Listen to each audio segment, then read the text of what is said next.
অনন্ত বিকালের একটা সিনারি, কত সুন্দর লাগতেছে। সোনার বাংলা, সোনার বাংলাদেশ সবুজে ভরা।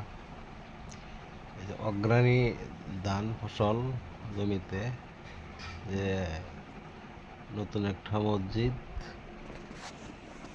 হাজী রফিকুল ইসলাম রফিক স্যারের বাড়িতে মসজিদটা। এই রাস্তাটা বেহাল অবস্থা, রাস্তাটা কাজ কাম করে না। আর এখানে এই যে পুকুরটা, নতুন করে পুকুর কাটছে, এটা এই অল্প দিন হয়েছে, বেশি দিন হয় নাই। একটু অন্ধকার অন্ধকার, দিনের আবহাওয়া ভালো না, আকাশে বৃষ্টি, অনেক কালো মেঘ আকাশে।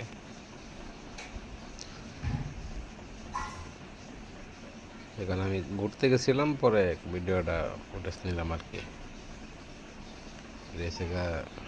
বিকালবেলা ঘুম থেকে উঠে গেছিলাম, দুপুরে ঘুমাইছিলাম।